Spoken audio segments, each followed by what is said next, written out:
হুটহাট করে ঘুরতে যাওয়ার প্ল্যানটা হচ্ছে বেস্ট প্ল্যান। আর তা যদি হয় রাতের বেলা তাহলে তার কথাই নেই, প্ল্যানটা তো বেস্ট হবেই। তো এমনই একটা হুটহাট প্ল্যান করে আমরা সবাই চলে গিয়েছিলাম খুলনার 7 নম্বর ঘাটে।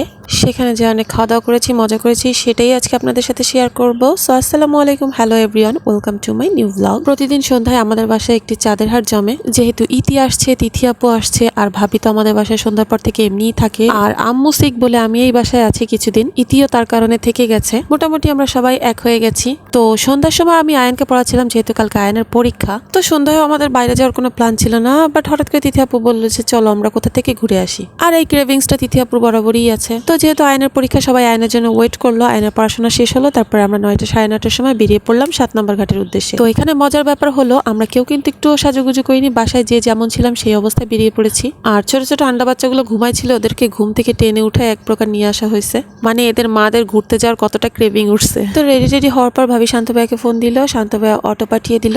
অটোটা রিজার্ভ করা ছিল, আমাদের সাথেই থাকবে অল টাইম। তো দেখেন কথা বলতে বলতে আমরা 7 নম্বর ঘাটে অলরেডি পৌঁছে গেছি। এখন রাত 9:30, প্রায় 10টা বেজে গেছে। দেখেন কত ভিড় 7 নম্বর ঘাটে, এখনো অনেক মানুষ। অবশ্য রাতের নদীর পাড়টা মনে হয় একটু বেশি সুন্দর, তাই উপভোগ করতে মানুষ এই রাতের বেলাও বেশি চলে আসছে। আর যেহেতু আম্মু অসুস্থ, আম্মুকে আর বাসায় রাখলাম না, বললাম যে চলো ওয়েদার চেঞ্জ হলে তোমার একটু ভালো লাগবে। তো আম্মু প্রথমে আসতে যাচ্ছিল না, জোর করেই নিয়ে আসলাম। আমার মা বরাবরই এমন, কোথাও যেতে চায় না, সারা জীবন সংসার সংসার সংসার এটাই করে আসছে। আর অসুস্থ হওয়ার পরে মোটেও ঘর থেকে বের হয় না। তারপরে আমরা সবাই মিলে এখানে চলে আসলাম। আর দেখেন এখানে কত বাতাস, তাই এইগুলো দেখলেই বোঝা যাচ্ছে অটোমেটিক ঘুরতেছে অনেক জোরে জোরে। যেই ভ্যাবসা গরম পড়ছিল কয়দিন, এটা তখনকার ভিডিও, কোনো বৃষ্টি বাতাস কিছুই ছিল না। তাই নদীর পাড়ে এসে এখানে বাতাসে আমাদের খুবই ভালো লাগছিল।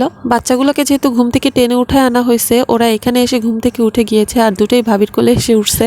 মনে হচ্ছে ভাবির টুইন বেবি, মাশাল্লাহ। আমরা কিন্তু বাসা থেকে আসার সময় তরমুজ, বাঙ্গি, তারপরে আব্বু ভাজা পোড়া এনেছিল, সেগুলো খেয়ে এসছি। আর এখানে এসে দেখেন আমরা হাবাতের মতো কি করছি।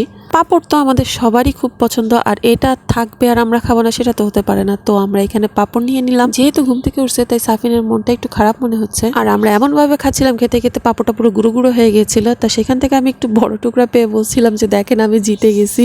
তো যাই হোক, ভাগাভাগি করে পাপড়টা খেয়ে মজা লাগছে অনেক। আর নদীর পাড়টা এত শান্ত, এত স্নিগ্ধ লাগছিল। এখানে নদীতে নৌকায় করে মানুষজন ঘুরছিল, রিজার্ভ করে আর কি। তো এটা দেখে তিথিয়া পরে একটু উঠতে মন চাচ্ছিল, বাট যেহেতু আমাদের কোলে সবারই ছোট বাচ্চা, আরো যেহেতু রাতের বেলা, সো নৌকায় ওঠার কথা স্বপ্নেও ভাবা যাবে না। যাই হোক, এখানে পাপড় টাপড় খেয়ে কিছুক্ষণ গল্প টল্প করে তারপরে আমরা একটু সামনের দিকে এগিয়ে গেলাম। আর আম্মু এখানে চুপচাপই বসেছিল, যেহেতু আম্মু অসুস্থ।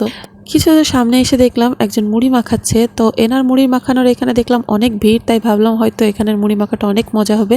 তো আমরা অর্ডার দিয়ে দিয়েছিলাম। আর আয়ান বারবার যে চেক করছিল যে আমাদেরটা হয়েছে কিনা, যেহেতু এখানে অনেক ভিড়, যার কারণে তাড়া না দিলে আমরা পাবো না। তো আমাদের বেশি একটা দেরি করতে হয়নি। তারপরে উনি আমাদের সবাইকে মুড়ি মাখা দিয়ে দিল। আর আমি মুড়ি মাখাটা খেলাম না। তোমরা কে কি মনে করবা জানি না, আমি কেন জানি মুড়ি মাখাটা অত একটা পছন্দ করি না, বাট মেয়েদের তো এটা ফেভারিট হওয়ার কথা, তাই না? কিন্তু আমার ছেলের কিন্তু মুড়ি মাখা খুবই পছন্দ। ও খুব এক্সাইটেড কখন দিবে আর কখন খাবে। তো দেওয়ার সাথে সাথে ও নিজের জন্য একটা তাড়াতাড়ি নিয়ে এসে বললো মা আমাকে খুলে দাও, আমি খাবো। তো এখানে একটি কার্ড দিয়েছিল, সেটা দিয়ে খেতে। তো আয়ন সেটা দিয়ে খেতে পারছিল না, তাই ওকে বললাম মুখ দিয়ে উঁচু করে খাও, না হলে হাত দিয়ে খাও। তো আমি আয়নের থেকে নিয়ে একটু টেস্ট করেছিলাম, তো ভালোই লেগেছে। এখানের মুড়ি মাখাটা অনেক মজা। আমার কাছে বিএল কলেজে যখন ছিলাম, 1 বছর পড়েছিলাম আমি অনার্সে, তারপর তো খুলনা ভার্সিটিতে চান্স পেয়ে গেলাম, আর এখানে থাকা হয়নি। তো ওখানে আনোয়ার ভাইয়ের একটা মুড়ি মাখা ছিল, ওটা আমার কাছে খুব ভালো লেগেছিল। এরপর এরা সবাই মুড়ি মাখা নিয়ে একটু পোস্টোস দিল। তারপরে এখান থেকে একটু সামনে হেঁটে গেলাম। নদীর পাড়ে অনেক বাতাস ছিল, আর সবাই সামনে চলে গিয়েছে। আমি পেছনে আস্তে আস্তে হাঁটছি, কারণ আমার পেছনে আমার মা ছিল। আম্মু অসুস্থ, আর আম্মু কখনোই দ্রুত হাঁটতে পারে না, তো আমি নিরিবিলি হাঁটছিলাম। আর সবাই আমাদের রেখে কিছুটা সামনে চলে গিয়েছে। আর এসে দেখি এখানে একটি ফাঁকা জায়গা পেয়েছে, যেহেতু অনেকক্ষণ দাঁড়িয়েছিলাম। তো এখানে চেয়ার টেয়ার পেয়ে সবাই বসে নিল। একে তো নদীর পাড়, তারপরে অনেক বাতাস, এখানে সহজে সিট ফাঁকা পাওয়া যায় না। তো আমরা পেয়েই বসে পড়েছি। তো এর মধ্যে আয়ান আমার কাছে বায়না ধরলো যে ও একটু বেলুন ফুটাবে। তো আমি ওকে না বললাম। তো আমার নাতে আর কে শোনে, ওর তো মামুনি আছে, মা না থাকলে মামুনি আছে, ওর মামুনিকে টেনে নিয়ে চলে গিয়েছে, মামুনি আমি এটা ফুটাবো। আর ওর আবদার আমার আব্বু আম্মু আর ইতি কখনোই ফেলে না, যা বলবে সেটাই শুনবে। আর এই বেলুনের এখানে অনেক ভিড় ছিল, তাই বললাম চলো আগে ফুচকাটা খেয়ে আসি, তারপরে এখানে এসে ফুটাবো। তো এখানে ফুচকাটাও অনেক মজা ছিল, 2 ধরনের টক দিয়েছিল। তো আয়ান দ্রুত ফুচকা টুচকা খেয়ে আবার বেলুনের ওখানে গেল। তো এবার দেখলাম এখানে ভিড় কম, তারপরে আয়ান এখানে বেলুন ফুটালো। আর আয়ান যেহেতু ছোট, ও এই জিনিসটা ধরতে পারবে না, সো ভাইয়াই সবকিছু ঠিকঠাক করে দিচ্ছিল। ও জাস্ট বেলুনগুলোকে ফাটাচ্ছিল। তো এটা দেখে তো আয়না অনেক হ্যাপি। তারপরে ইতিরও ইচ্ছা হলো যে এখানে একটু বেলুন ফোটাবে, তো ইতিও কিছুক্ষণ ধরে এখানে বেলুন ফাটালো। আর ওদিকে ওরা তারা লাগাচ্ছিল।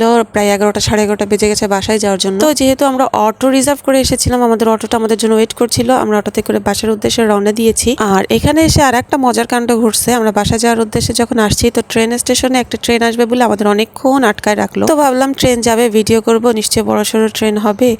তো যখন আসলো তখন আমি ভিডিও করছি, ওমা দেখলাম এখান থেকে ট্রেন চলে গেল, বাকি অংশটুকু কই। এটা দেখে তো আমরা সবাই হাসতে হাসতে শেষ।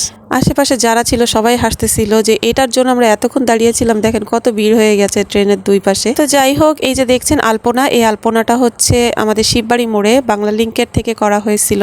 ওই যে মিঠামইন সবচেয়ে বড় আলপনা করা হয়েছিল, ওর সাথে খুলনায়ও এটা করা হয়েছিল। তো যাই হোক, রাতের খুলনা শহর দেখতে দেখতে আমরা বাসায় চলে আসলাম। তো এই ছিল আমাদের একটা হুটহাট করা প্ল্যানের গল্প। তোমাদের কেমন লাগলো অবশ্যই জানাবা। আজকের মতো এই পর্যন্ত, সবাই ভালো থেকো, আল্লাহ হাফেজ।